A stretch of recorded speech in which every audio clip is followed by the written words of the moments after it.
देखिए ये एक ज़बरदस्त सम है, एक बैलेंस शीट दिया हुआ है, इसका टोटल 3,94,500 है। इसके लायबिलिटी साइड में 657% रिडीमेबल प्रीफ शेयर दिया हुआ है 100 रुपीज़ करके 65,000 रुपीज़ का। नीचे एडजस्टमेंट में बोला है कि the preference shares are redeemed at a securities premium of 7.5% on 1 April 2022 in order to facilitate the redemption, to sell all the investment for 16,000, to finance part of redemption from company funds subject to leaving a balance of 12,000 in profit loss account, to issue sufficient equity shares of 50 each at a premium of 13 to raise the balance of fund required. उसके बाद bonus share issue किया है। तो अभी तक जब लोग सम किए थे उस क्वेश्चन में बोल दिया था कि इतना का सीआरआर बनेगा, इतना का शेयर इशू होगा। यहाँ पे ऐसा नहीं बोला है, यहाँ पे हम लोगों को क्वेश्चन में बोला है प्रॉफिट लॉस अकाउंट में 12,000 रुपीज छोड़ के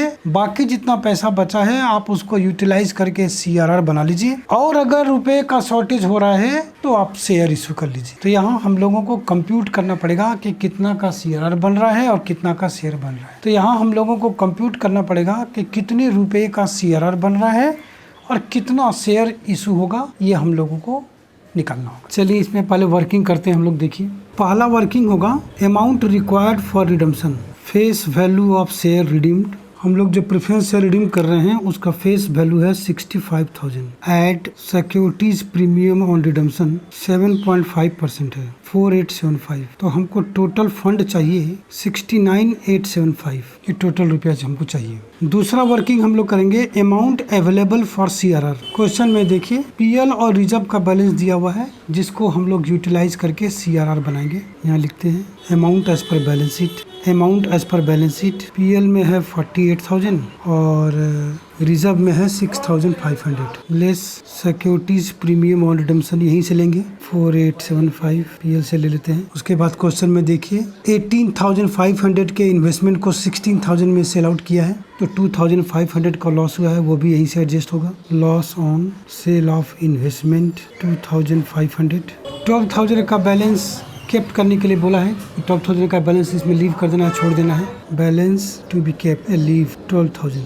बाकी अमाउंट को हम लोग सीआरआर के लिए यूटिलाइज कर सकते हैं। ये निकला अवेलेबल फॉर सीआरआर। तो पीएल में बचा है 28,625। ये पैसा हम लोग पीएल से ले सकते हैं सीआरआर के लिए, और रिजर्व तो वैसे का वैसे बचा हुआ है 6,500। तीसरा वर्किंग हम लोग करेंगे कितना शेयर्स इशू करना पड़ेगा, ये निकालना होगा। तीसरा वर्किंग होगा number of equity share to be issued, face value of share reading 65,000, available for CRR 28,625 PL से ले लेंगे और 6,500 रिजर्व से लेके सीआरआर बनेगा 35,125। अब यहाँ जो बैलेंस बचेगा वो अमाउंट हम लोग को इक्विटी शेयर इशू करके अरेंज करना पड़ेगा। ये होगा amount required from new equity shares 29,875. Therefore, number of equity shares issued equals 29,875 divided by 63 minus 13। 50 रुपया दाम है, 13 रुपये प्रीमियम पे इशू हो रहा है, मतलब 63 रुपीज़ करके इशू हो रहा है। तो उसका नेट प्रीमियम हटा के लेंगे अमाउंट डिवाइडेड बाई 50। ये 597.5 आ रहा है, तो 598 कर दीजिए। 598 शेयर्स अप्रॉक्स ये इशू होगा। चलिए अब एंट्री कर लेते हैं। 7% redeemable pref share capital account debit 65,000। Securities premium on redemption account debit 4875 to preference share holder account 69,875। ये हुआ ड्यू एंट्री। अब ये जो प्रीमियम का पैसा है 4875 पहले लेंगे पीएल या रिजर्व से लेंगे, तो एंट्री होगा profit and loss account debit to, ये कैंसिल हो जाएगा, to security premium on redemption of preference share. Premium का पैसा अरेंज हो गया। अब 65,000 का या तो शेयर इशू होगा या तो सीआरआर बनेगा। तो शेयर इशू हो रहा है, ये 598 हम लोग वर्किंग में निकाले हैं, वो भी प्रीमियम पे इशू हो रहा है। तो एंट्री होगा bank account debit to equity share capital to security premium. तो बैंक में आएगा 598 शेयर्स पे 63 करके 37,674। इक्विटी शेयर कैपिटल में होगा 598 इंटू 50 29,900। सिक्योरिटी प्रीमियम में होगा 598 इंटू 13 777.4। अब सीआर बनाते हैं। पीएल से लेंगे 28,625 और रिजर्व से लेंगे 6,500। एंट्री होगा profit and loss account debit 28,625 general reserve account debit 6500 to CRR account, capital redemption reserve account, ये होगा 35,125। तो शेयर भी इशू हो गया, CR भी बन गया। अब पेमेंट कर देते हैं, लेकिन पेमेंट करने से पहले देखिए हमारे बैंक में सफिशिएंट अमाउंट नहीं है, 31,000 है और ये शेयर इशू किया है, इसको लेके टोटल अमाउंट ये नहीं आ रहा है जितना हमको पेमेंट करना है। तो इसके लिए हमको लिक्विड कैश अरेंज करना पड़ेगा। यहाँ क्वेश्चन में बोला है कि इन्वेस्टमेंट को सेल आउट किया है 16,000 में, तो उसका भी एंट्री होगा। Bank account debit, loss on sale of investment account debit to investment. कैसे बैंक अकाउंट डेबिट, इन्वेस्टमेंट 18,500 से क्रेडिट होगा क्योंकि बिक्री हुआ है। कैश बैंक में आएगा 16,000 और 2,500 का लॉस हुआ है, वो डेबिट हो जाएगा। उसके बाद पेमेंट कर देते हैं। ये प्रीफ शेयर होल्डर जितना से क्रेडिट है उतना से डेबिट होकर पेमेंट हो जाएगा टू बैंक अकाउंट 69,875 और 69,875 से क्रेडिट हो जाएगा। फिर बोला है on the date of redemption bonus issue हुआ है, हर 10 के बदले में 1 bonus share. On the date of बोला है, मतलब जो बैलेंस शीट में शेयर है उसी पे कैलकुलेट होगा। तो बैलेंस शीट में हमारा 4,500 इक्विटी शेयर है, हमारा bonus share issued equals to 4,500 divided by 10 into 1, 450 shares issue हो रहा है। तो बोनस वैल्यू 450 इंटू 10% प्रीमियम पे बोला है, माने 50 रुपीज़ करके शेयर है तो 55 रुपीज़ करके इशू करेगा। तो 450 इंटू 55, 24,750 ये बोनस अमाउंट है।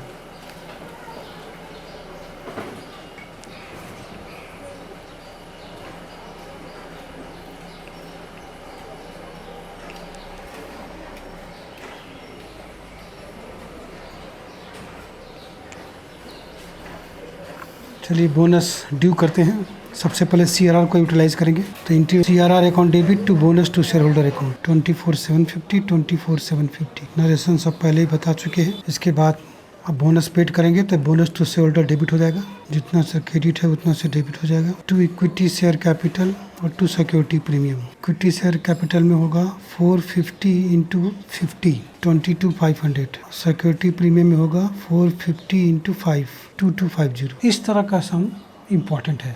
अब देखिए बैलेंस शीट कैसे बनता है। ये बैलेंस शीट का फॉर्मेट है। देखिए लायबिलिटी साइड में इक्विटी एंड लायबिलिटी, इसके अंदर 3 हेड है, share holders fund, non current liability और current liability. Share holders fund के अंतर्गत ये 2 आइटम आ रहा है, share capital and reserve and surplus. Share capital के अंदर इक्विटी शेयर और प्रेफरेंस शेयर आएगा। तो कितना इक्विटी शेयर है देखिए क्वेश्चन में, 4,500 तो पहले से ही था, 598 शेयर इशू हुआ है रिडम्पशन के लिए और 450 शेयर बोनस शेयर इशू हुआ है। तो टोटल हो रहा है 5,548 equity share, 5,548 equity shares at the rate of 50 fully paid up है। 277,400 ये 23 वाला कॉलम में आएगा। 22 वाला में कुछ नहीं होगा, खाली इसको हम लोग प्रेजेंट करते हैं ऐसे ही। प्रेफरेंस शेयर तो है नहीं तो हम लोग इसको ऐसे इनर में लिखते हैं ऐसे 277,400। यहाँ पे प्रेफरेंस शेयर लिखते हैं हम लोग, यहाँ पे दोनों को जोड़ के यहाँ लिखते हैं। प्रेफरेंस शेयर तो है नहीं तो सीधा आउटर में लिख दिए। नेक्स्ट देखिए रिजर्व एंड सरप्लस में पहले तो प्रॉफिट लॉस बैलेंस आएगा जो छोड़ दिया था, जो बोला था बैलेंस छोड़ देने के लिए, बाकी आप CRR बनाएंगे। प्रॉफिट लॉस का बैलेंस है 12,000। सिक्योरिटीज प्रीमियम का बैलेंस 598 शेयर इशू किया था तो उसमें प्रीमियम आया था 7774 प्लस बोनस शेयर इशू किया था उसमें 2250 का आया था, दोनों जोड़ के 10,024 का सिक्योरिटी प्रीमियम हुआ। फिर कैपिटल रिडम्पशन रिजर्व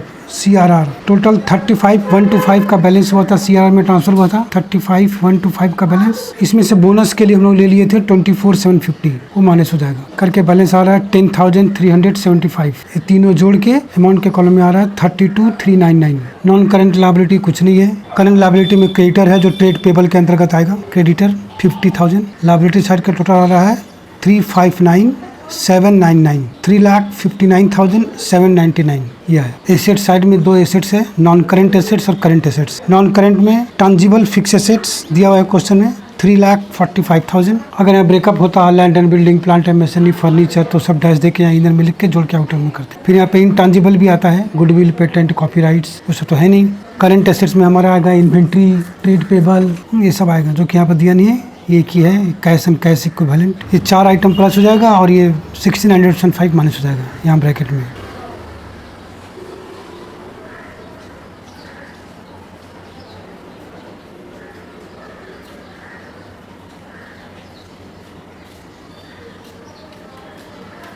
और ये वाला माइनस हो जाएगा, बैलेंस आएगा 14,799। इसका भी टोटल देखिए आ रहा है 359,799। तो इस तरह से जर्नल एंट्री के साथ कैश बुक और बैलेंस शीट है। ठीक है, चलिए अब नेक्स्ट हम देखते हैं। इसका नाम है परेशान लिमिटेड। इसके लायबिलिटी साइड में 1000 redeemable preference share of ₹100 each 1 lakh rupees का दिया हुआ है और लेस कॉल्स इन एरियर है 100 शेयर्स पे 20 रुपीज करके 2000। नेट प्रिफ शेयर्स 98,000 है। उसके बाद सिक्योरिटी प्रीमियम दिया हुआ है, रिजर्व फंड है, PL है। नीचे बोला है एडजस्टमेंट में कि fix assets costing ₹20,000 were sold for 18,000। 2000 के लॉस में फिक्स एसेट को बेच दिया है। It is decided to redeem the pref shares at a security premium of 20%। अब देखिए क्वेश्चन में 100 शेयर 20 रुपीज करके एरियर है, टोटल 1000 प्रेफरेंस शेयर है, मतलब जो रिडीम होगा वो 900 प्रेफरेंस शेयर रिडीम होगा। जो एरियर है वो वैसे ही पड़ा रहेगा क्योंकि वो फुली पेड नहीं है और क्वेश्चन में ये बोला भी नहीं है कि जो एरियर है उसका क्या होगा। क्वेश्चन में कुछ नहीं बोला है तो एरियर शेयर वैसे का वैसे ही पड़ा रहेगा और जो फुली पेड शेयर है वो रिडीम होगा, मतलब 100 शेयर बैलेंस शीट में पड़ा रहेगा और 900 शेयर रिडीम होगा। यहाँ पर भी बोला है कि रिजर्व फंड में 10,000 रुपीज छोड़ के बाकी सारा पैसा यूटिलाइज कर लेना है CRR बनाने के लिए, और भी अगर शॉर्टेज पड़ रहा है तो फ्रेश शेयर इशू होगा, वो भी 10% डिस्काउंट पे। तो यहाँ भी अपने को ये कैलकुलेट करना पड़ेगा कि कितना का CRR बनेगा और कितना फ्रेश शेयर इशू होगा, जैसे पिछले समय किए थे। यही 3 वर्किंग यहाँ भी करना पड़ेगा। पहले लिखते हैं face value of share redeem 900 shares 100 rupees करके 90,000 add security premium on redemption 20%, total होगा तो टोटल होगा 18,000। टोटल हमको 1,08,000 का रिक्वायरमेंट है। 90,000 का प्रीफ शेयर और 18,000 का प्रीमियम, 1,08,000 का रिक्वायरमेंट है। दूसरा वर्किंग देखते हैं कि CRR कितना का बनेगा। तो क्वेश्चन में फ्री रिजर्व 2 ठो दिया हुआ है, एक PL दिया हुआ है, एक रिजर्व दिया हुआ है। Amount as per balance sheet, PL का बैलेंस है 10,000 और रिजर्व का बैलेंस है 29,000। Less loss on sale of fix asset, वो जो फिक्स एसेट को 2000 लॉस में बेचा है उससे हमारा PL घट जाएगा। उसके बाद security premium on redemption PL से लेंगे। सिक्योरिटी प्रीमियम ऑन रिडम्पशन का पैसा PL में रहता तो यहाँ से ले लेते, लेकिन PL में सफिशिएंट अमाउंट है नहीं, इसलिए हम लोग 18,000 यहाँ रिजर्व से ले लेते हैं। अपने चाहें तो 8,000 यहाँ से ले ले, 10,000 यहाँ से ले ले, वो भी सही है। Less balance to be kept to be leave, balance छोड़ने के लिए बोला है। रिजर्व में 10,000, तो PL में बचा 8,000 और रिजर्व में बचा है 1,000। यह है अमाउंट अवेलेबल फॉर CRR। तो टोटल फेस वैल्यू का शेयर रिडीम हो रहा है 90,000 का, उसमें से 9,000 रुपीज का CRR बन जाएगा, 8,000 यहाँ से, 1,000 यहाँ से, और बैलेंस जो शॉर्टेज बचेगा उसका शेयर इशू होगा, वो ऐसे निकलेगा। नीचे देखिए face value of share redeem 90,000 less available for CRR 8,000 PL से, 1,000 रिजर्व से। 81,000 का अमाउंट हमको शेयर इशू करके अरेंज करना है। ये निकला amount required from issue of equity share. Equity share issue करके ये 81,000 रुपीज चाहिए। Therefore number of shares issued, number of equity shares issued equals to 81,000 divided by 10 rupees करके दाम है और 10% डिस्काउंट पे इशू हो रहा है। 10 रुपीज़ करके दाम है और 10% डिस्काउंट पे इशू हो रहा है, तो नेट हो जाएगा 10 - 1, नेट से डिवाइड होगा, आपका आएगा 9,000 शेयर्स। चलिए फटाफट जर्नल एंट्री कर लेते हैं। पहले तो इन्वेस्टमेंट को बेचते हैं 1123, 20,000 के इन्वेस्टमेंट को 18,000 में बेचा है तो 2,000 का लॉस होगा। एंट्री होगा cash bank debit, loss on sale of fix assets account debit to fix asset account. Fix asset गया है 20,000 का, पैसा आया है 18,000, तो लॉस हुआ है 2,000 रुपीज़ का। अब सिक्योरिटी प्रीमियम को रिडीम करते हैं, ड्यू एंट्री करते हैं वैसे ही जैसे पहले समय किए थे। Redeemable pref share capital account debit, security premium on redemption account debit to preference share holders account. Preference share है 90,000 का, प्रीमियम होगा 18,000 और टोटल क्रेडिट होगा 1,08,000 से। अब ये प्रीमियम का पैसा हम लोग रिजर्व से लेंगे। एंट्री होगा reserve account debit to security premium on redemption. ये सिक्योरिटी प्रीमियम क्रेडिट होकर कैंसिल हो जाएगा, 18,000। इसके बाद हम लोग 9,000 शेयर्स इशू कर लेते हैं जैसा वर्किंग में निकाले हैं। एंट्री होगा bank account debit, discount on issue of share account debit to equity share capital. Bank में आएगा 9,000 × 9, 81,000। डिस्काउंट में आएगा 9,000 × 1 और कैपिटल में जाएगा 90,000। उसके बाद CRR बना लेते हैं। एंट्री होगा profit loss account debit, reserve fund account debit to CRR। Profit loss से हम लोग लेंगे 8,000, रिजर्व से लेंगे 1,000, CRR बनेगा 9,000 का। अब हम लोग पेमेंट कर देते हैं। ये जो प्रीफ शेयर होल्डर 1,08,000 है ये डेबिट होगा। एंट्री होगा preference share holders account debit 1,08,000 to bank account और टू शेयर सस्पेंस अकाउंट होगा, क्योंकि 50 शेयर्स का एड्रेस पता नहीं चला है, उसको पेमेंट नहीं हुआ है, तो जो पैसा पेमेंट नहीं हुआ है वो शेयर सस्पेंस में चला जाएगा। बाद में जब एड्रेस पता चलेगा तो पेमेंट किया जाएगा। एक करंट लायबिलिटी रहेगा बिजनेस के लिए। तो शेयर सस्पेंस में आएगा 1,08,900 शेयर्स का वैल्यू है, तो 50 शेयर का वैल्यू कितना होगा? ये होगा 6,000। तो 1,08,000 में 6,000 को छोड़ के बाकी सारा पेमेंट हो जाएगा 1,02,000। तो ये हुआ आपका जनरल एंट्री। अब देखिए इसका बैलेंस शीट कैसे बनता है। ये करंट ईयर का है, ये प्रीवियस ईयर का है। करंट ईयर में सारा अमाउंट आएगा। पहला आपका आया इक्विटी एंड लायबिलिटी में शेयर होल्डर फंड, इसके अंदर शेयर कैपिटल, इसके अंदर 2 आइटम आएगा, इक्विटी शेयर और प्रेफरेंस शेयर।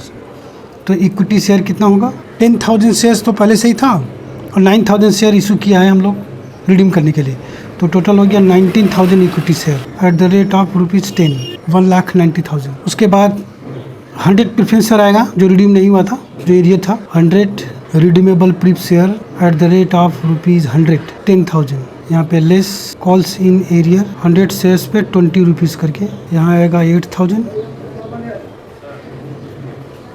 अमाउंट के कॉलम में आएगा 1,98,000। नॉन करेंट लायबिलिटी में कुछ नहीं है।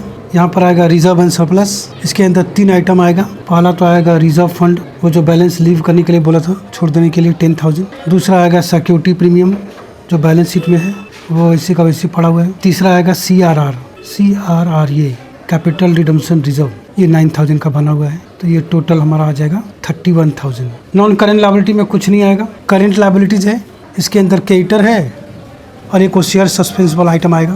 तो क्रेडिटर आएगा ट्रेड पेबल के अंतर्गत, यहाँ लिखेंगे ट्रेड पेबल, इसके अंदर क्रेडिटर 21,000। फिर अदर शॉर्ट टर्म लायबिलिटीज, इसके अंदर शेयर सस्पेंस का बैलेंस आएगा 6,000। टोटल होगा 2,56,000। एसेट साइड में पहला आया नॉन करेंट एसेट्स, इसके अंदर फिक्स्ड टंजिबल एसेट्स 1,30,000 का बैलेंस शीट में दिया हुआ है। इसमें से 20,000 का सेल आउट हो गया तो 1,10,000 का बचेगा। उसके बाद नॉन करेंट इन्वेस्टमेंट, वो देखिए 30,000 का है बैलेंस शीट में। उसके बाद एक और आएगा यहाँ पे डिस्काउंट ऑन शेयर, वो अदर नॉन करेंट के एसेट में, अदर नॉन करेंट के हेडिंग में आएगा। डिस्काउंट ऑन शेयर्स 9,000, और तो कुछ है नहीं इसमें। करंट एसेट्स में आएगा आपका इन्वेंट्री, स्टॉक दिया हुआ है 20,000 का, वही आएगा। दूसरा डेटर है जो ट्रेड रिसीवेबल में आएगा। दूसरा डेटर है जो ट्रेड रिसीवेबल के हेड में आएगा, 50,000 है। और लास्ट है कैश एंड कैश इक्विवेलेंट। देखिए 40,000 तो पहले से ही है, और जनरल एंट्री में जहाँ जहाँ बैंक डेबिट हुआ है वो जोड़ देंगे, जो क्रेडिट है वो घटा देंगे। 18,000 का डेबिट हुआ है जो इन्वेस्टमेंट सेल आउट हुआ है। 81,000 का डेबिट है जो फ्रेश शेयर इशू हुआ है, और माइनस होगा जो पेमेंट हुआ है 1,02,000। तो ये सब कैलकुलेट करके बैंक में नेट आ रहा है 37,000। देखिए एसेट्स का टोटल भी वही आ रहा है 2,56,000। तो इस तरह से ये जनरल एंट्री और बैलेंस शीट हुआ। अगला सम जो हम लोग करने जा रहे हैं उसमें जो एरियर शेयर है, उसमें क्वेश्चन में बोला है कि उसका कुछ एरियर शेयर दोबारा कॉल करने से पैसा पेमेंट कर दिया है, और बाकी एरियर शेयर जो पैसा पेमेंट नहीं किया है उसको फॉरफिट करके रीइशू कर दिया। अब सारा शेयर फुली पेड अप हो गया और रिडीम किया। ये हम लोग अगले समय करेंगे। आज यही रुकते हैं, धन्यवाद।